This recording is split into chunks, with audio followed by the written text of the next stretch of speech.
That was a rousing response. Yeah, it's good to see you guys. Any of you recognize this? Anyone? Okay. I'll talk a little bit more about that later.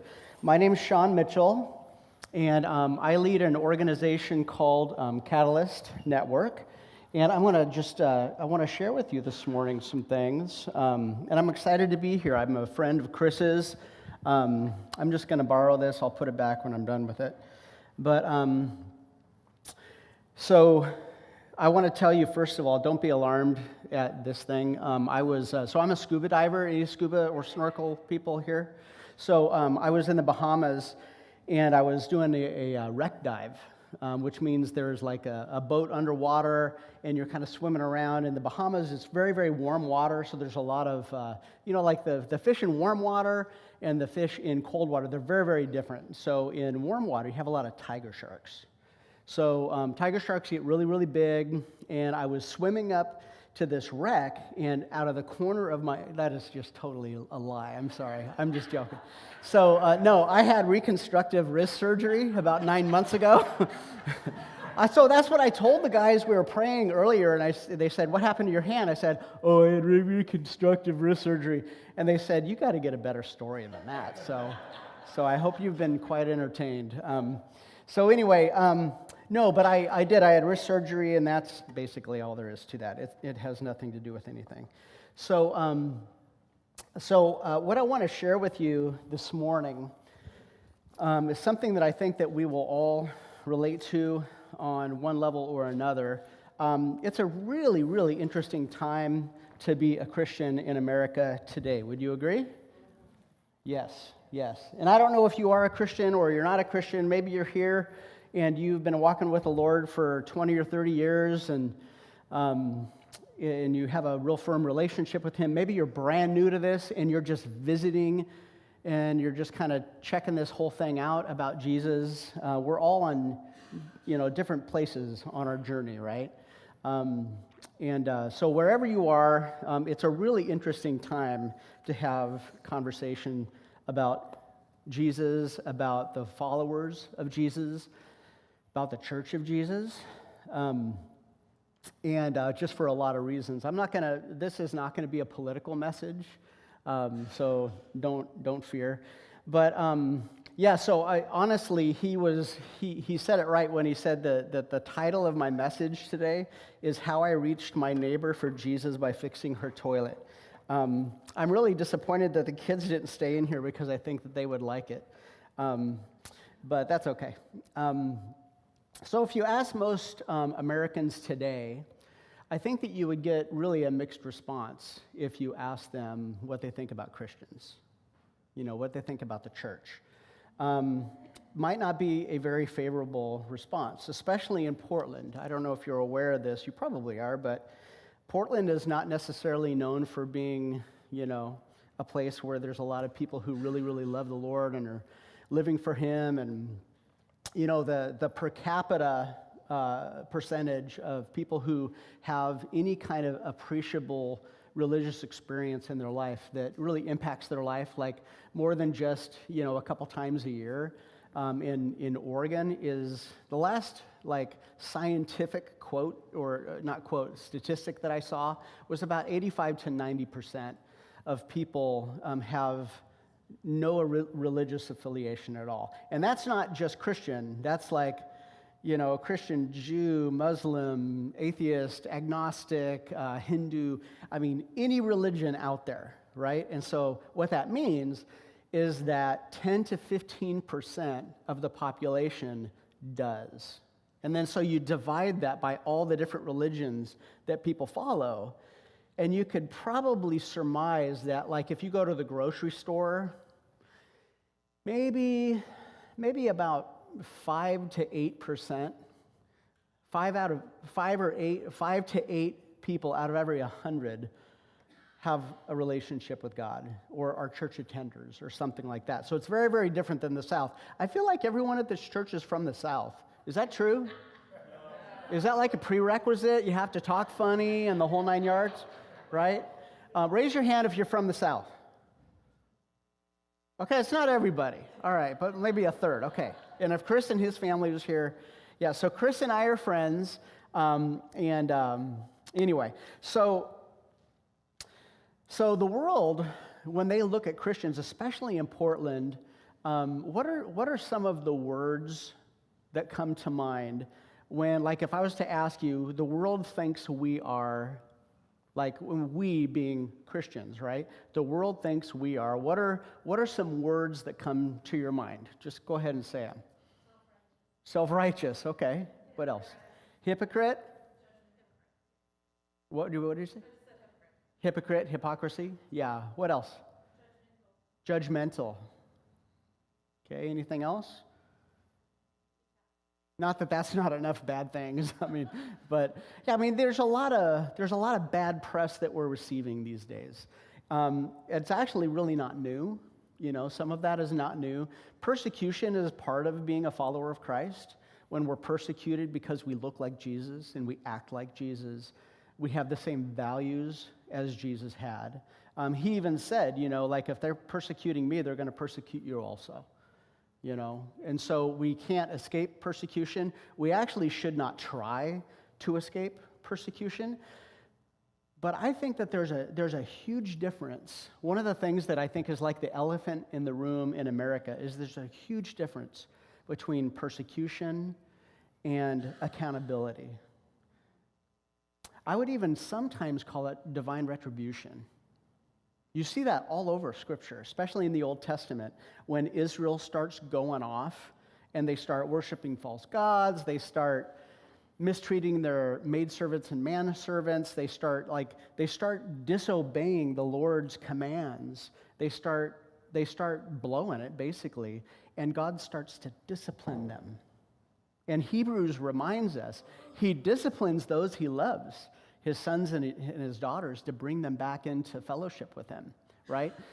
So there's a difference between that. And sometimes when we get ridiculed or called names or disrespected or something, we think, oh, it's persecution. Well, it's not always persecution. Sometimes we're being jerks, if I'm being honest, and whether we are or we're not, the perception that the world has of us that's the reality that they live inside of. And so as the sons and the daughters of God, it is incumbent upon us to do what Paul said, I become all things to all men, so that by all possible means I might save some. So it's a really interesting time to be a Christian. I think that sometimes we're more concerned with the words of the gospel than with the works of the gospel, with proclaiming the good news than demonstrating the good news. And honestly, I believe that our job is not telling the world what to believe. I believe that our job is to show them what Jesus looks like.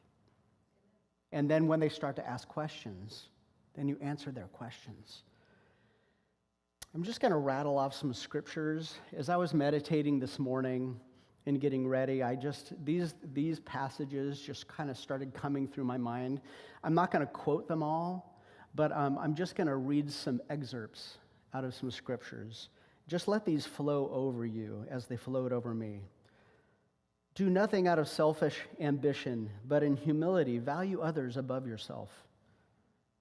Pure religion is to, I messed this one up. You ever do that? Like you write something down and you try to say it and you're like, oh wow, I made a mistake. My brain's dead now.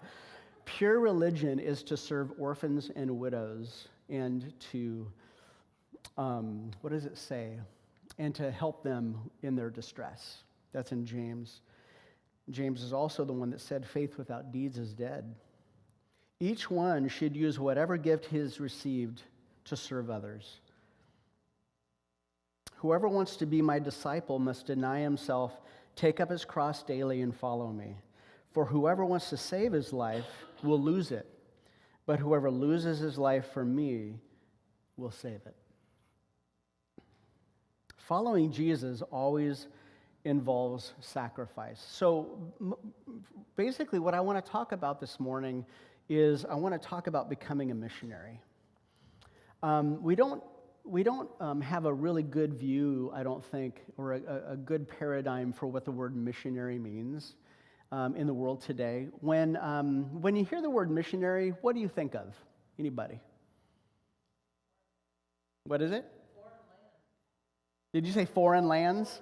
Foreign lands. I thought you said Mormons, and I was going to say, yeah, Mormon missionaries. Okay, see? Yeah. So when you're hard of hearing, I hear the funniest things sometimes. You wouldn't believe it. Anybody else here wear hearing aids? No? I'm the only person here? Wow, okay, that's cool. I had to take them off because I'm wearing this funny mic, so I can't hear anything right now. That's just a joke.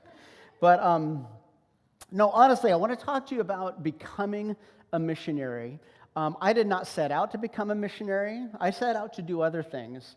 And I'm going to come back to the word missionary because just what someone, I think it was Michael, was up here and he was talking earlier. He said something to the effect of, we believe here at Remedy City that this isn't the church, that we're the church. And really, the church, like this building, it's a hard thing because we use the same word to talk about the people of the church. It's called the church. And this building and this property and the 501c3 that it represents is also called the church. So which one is the church, really? Well, it's kind of both. And it's kind of weird in the American language like that, though. But we get messed up because we forget that we're the church. And each one of us is actually called to be a missionary.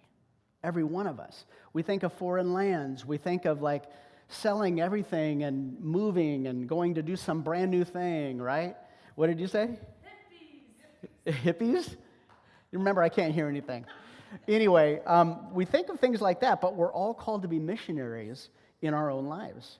And by walking in obedience, God has led me away from the objects of my worship so that I could become a missionary. So I want to tell you a little bit about my journey. So about 20 years ago, I was a big-time youth pastor at a megachurch, okay? So I say that kind of tongue-in-cheek, right? It was really an idol for me. It was something that I really aspired to. Has anyone ever had a dream like that you set out for? Maybe it was a dream that propelled you to go to college, and you were going to study some certain things so that you could get this certain job and make six figures, or you could have this certain title, or you could work at a certain kind of company or something like that. There's nothing wrong with aspirations as long as those aspirations don't become idols. They don't become like little gods in our lives. And to be totally honest with you, now looking back, I think that some of the things that I was seeking in those earlier years of ministry were kind of like little gods for me. I never would have thought that at the time. I was just, doing what I was doing, and we mature as we go, and so often, like, we'll look 20 years back or 30 years back, and we'll say, oh, I didn't know anything back then. But, I mean, we're all on a journey, right? And God is so faithful, and He's so compassionate with us and so merciful with us. But I've really come a long way, and I've learned a lot. So I was like I said, I was this big shot youth pastor at a mega church. I had 700 kids in my youth group, and it was at a church where we had 5,000 people every weekend. It was a big, big, big deal. And I thought I was a big deal. So there was a lot of stories I could tell you about that. But what was interesting is God was doing something in my heart that eventually led me away from the megachurch. Not that there's anything wrong with the megachurch or anything wrong with any of that stuff. It wasn't His plan for me. But I really wanted it to be His plan for me because of the things that I attached to it. I really, really liked, like the scriptures that talk about, like when Jesus is talking about the Pharisees, and He said they really love to be greeted in the marketplace, and they love to be invited to sit at the head of the table. In my heart of hearts, I really, really liked that. I liked going to the supermarket and being recognized every single time I went there. It made me feel important. It made me feel big. If you haven't noticed, I'm not a big guy. I'm like 5'7". But be that as it may, God was, in those days, planting seeds that would bear fruit for things later. But all I knew is He was calling me to go smaller.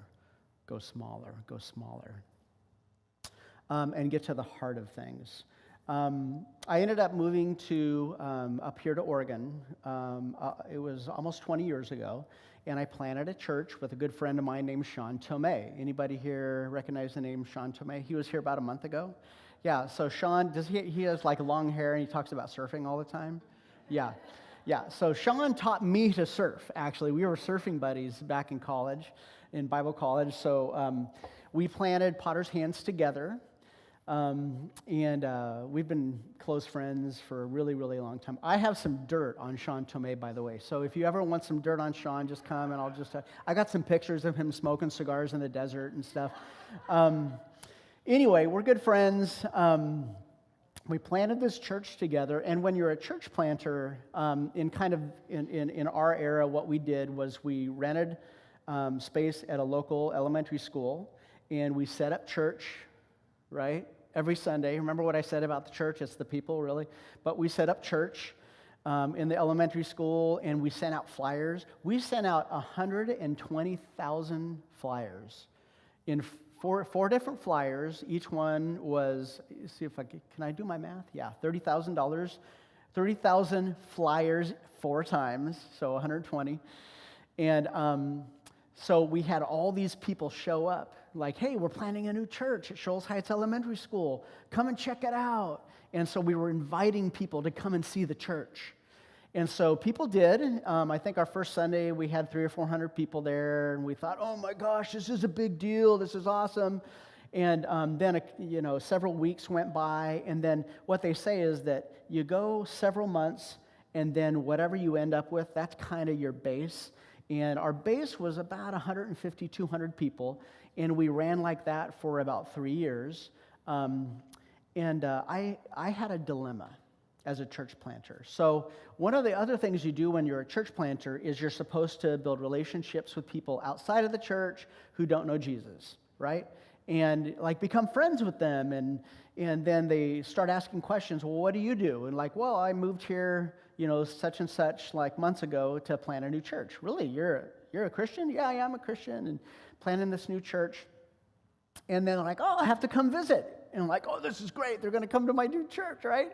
And so they come and they're sitting, and we kind of do our church thing. And then afterwards, they like stick around and shake my hand, and like, oh, good job, Pastor, and all that. And then I would see them like the week after. Oh, that was really cool. Yeah, that was great. I'm really glad that works for you. And it's probably not for us, but I really admire what you're doing. We got that a lot. I really admire what you're doing. Looks like a lot of hard work.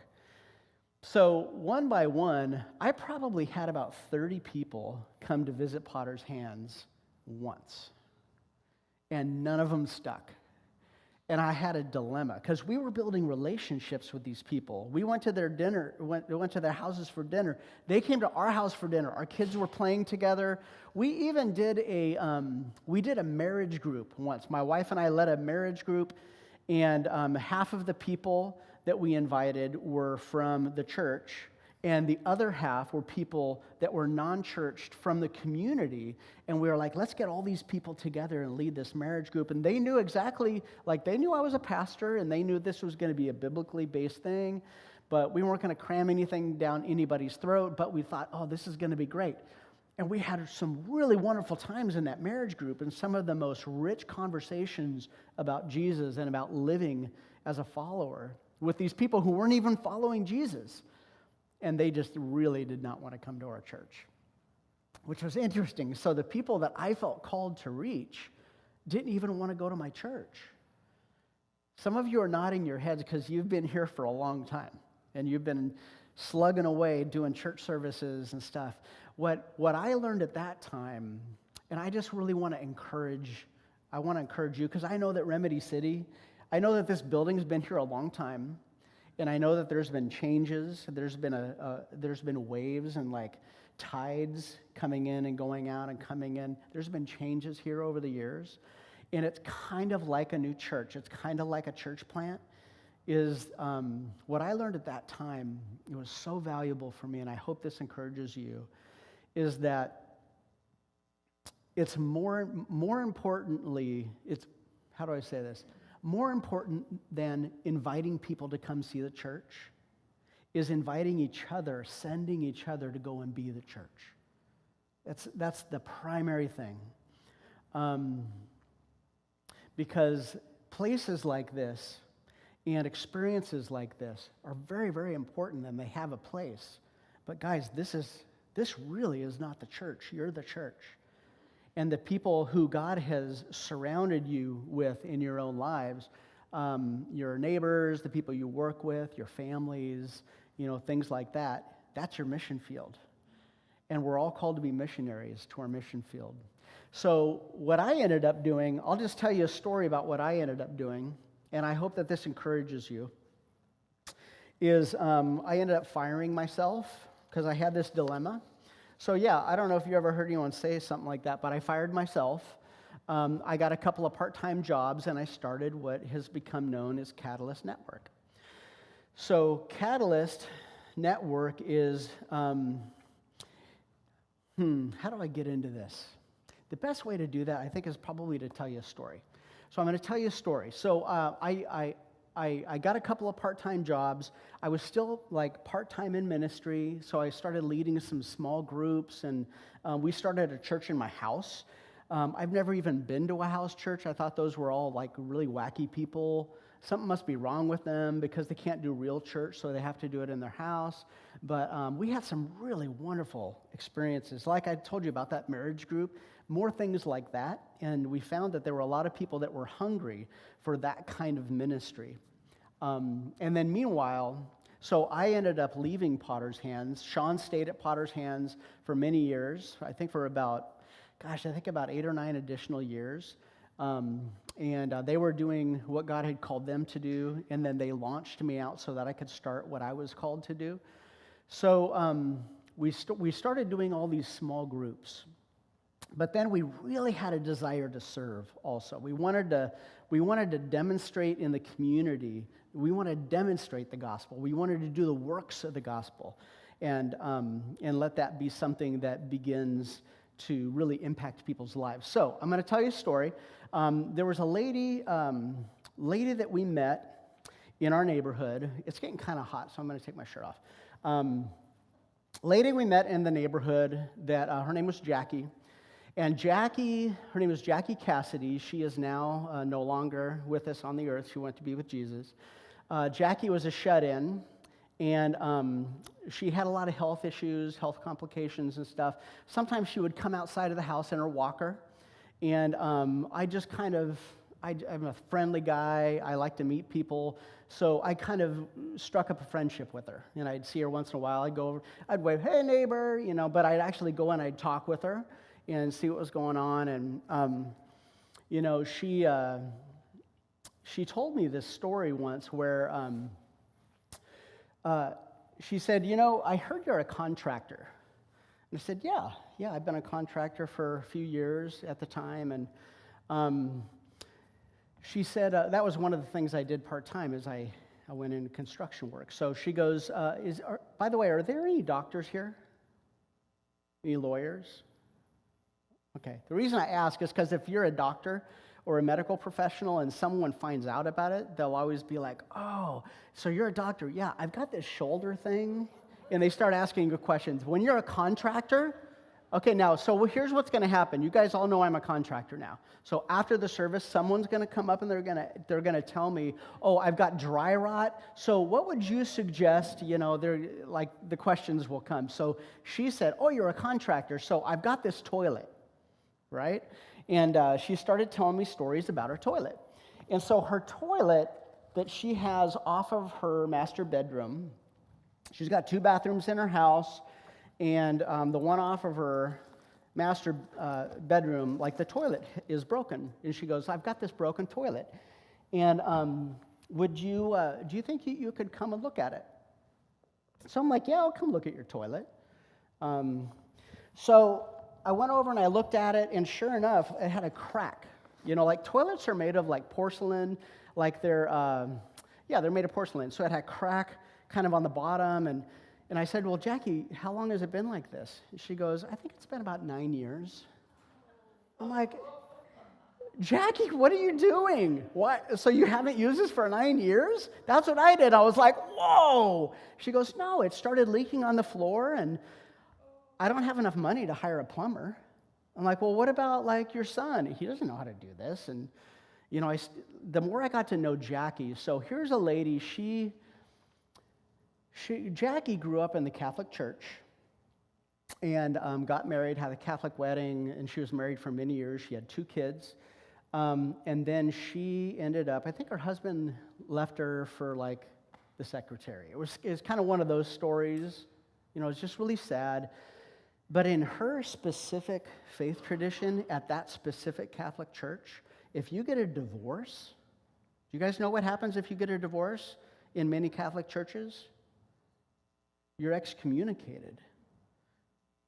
Like, because it's a sin to get divorced.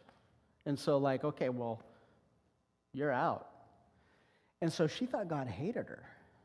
She literally told me that. So yeah, God, I mean, I really believe in God, but I don't know if he would want me.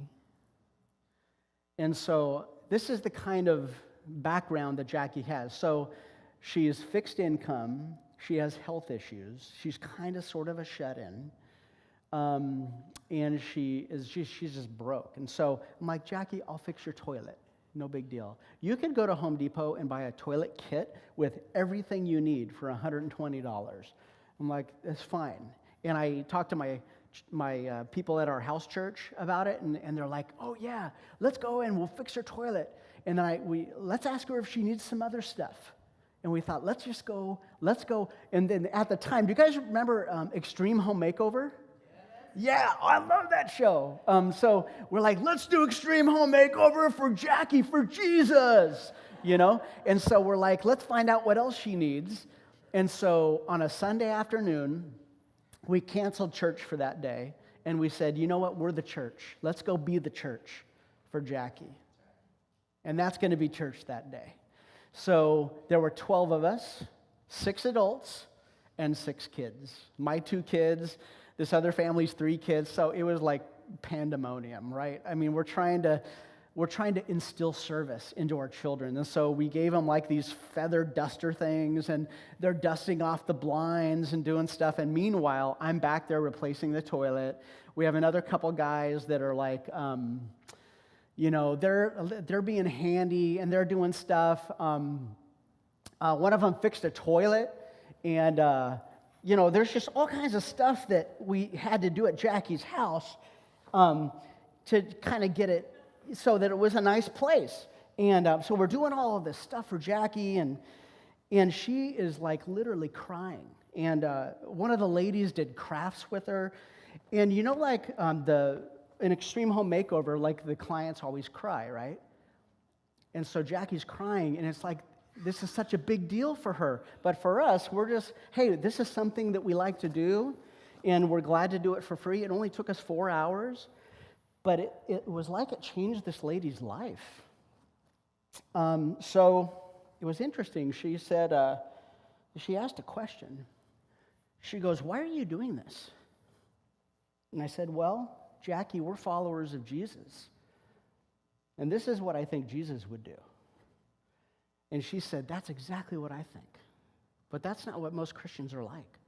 And I said, well, what do you mean? And we had a good conversation. And then that's when she told me about her Catholic upbringing and being excommunicated and that God didn't love her anymore. And I said, you know what, Jackie? God loves you. And God has a plan for your life.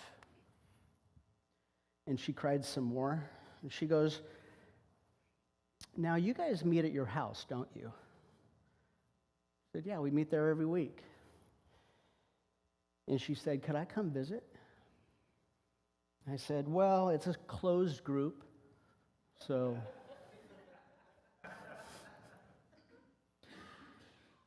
So Jackie came to my house, and she was one of the first brand new people who came to faith in that little house church. And it was because I fixed her toilet. So God calls all of us to be missionaries in the world. But each one of us, it looks a little bit different. This is what it looks like for me. Because I like construction, and this is nothing special. It's ordinary. This is not religious. I didn't go in there and say, hey, I'll fix your toilet if you sit down and listen to a 30-minute gospel presentation. I served her. I got on my knees. You know what you find when you clean toilets or when you replace toilets? You end up having to clean them first. I mean, so it's not glorious work, but so when I serve as a missionary, this is what I look like. I wonder what you would look like, or what you do look like. So Catalyst started doing free construction projects for low-income homeowners on that day. That was almost, well, I'll just say we're in our 16th year. Yeah, so that was 15 and a half years ago that happened. And now we've done over 400 projects. Most of them are bigger than that one. We replace windows and siding. We replace roofs. We tear down and rebuild decks. We do all kinds of stuff. We work with about 600 volunteers every year.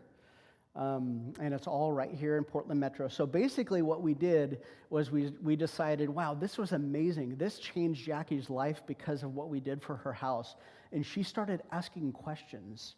You know, like 1 Peter chapter 3, verse 15 says, always be prepared to give an answer to anyone who asks you to give the reason for the hope that you have, but do this with gentleness and respect.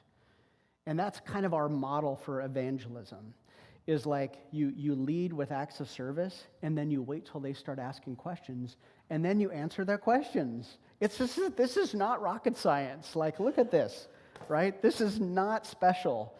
So I wonder, what do you have? What do you have in your back pocket?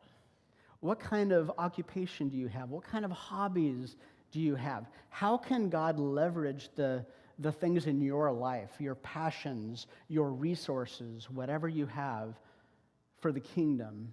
And it might not look religious. You might not think, oh, this is going to make some big splash. But you know what? None of us is going to change the world. All we can hope for is that God can use our life to change the perspective of a person, one person at a time, right? So I would like to close in prayer. And as I do that, I just want to ask you to close your eyes and kind of think about this scripture out of Philippians chapter 2, verse 13. I'm going to read this. And then let's just close our eyes and pray.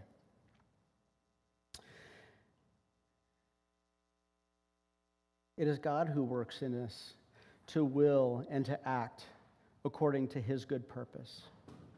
So God, we just want to invite you to do that, to work inside of us. Give us the desire and the power to do what pleases you. Help us to open our eyes to see what you're doing in the world around us and at opportunities where you're already working in the lives of people. Help us to say yes to people when they ask for help. Help us to be willing to share, to give what we have. Help us be willing to sacrifice and take risks. Help us to be the kind of people that you can entrust to bring people to with your questions. But God, first, help us to have hearts that are willing to step out in faith and to follow you as missionaries. In Jesus' name, amen.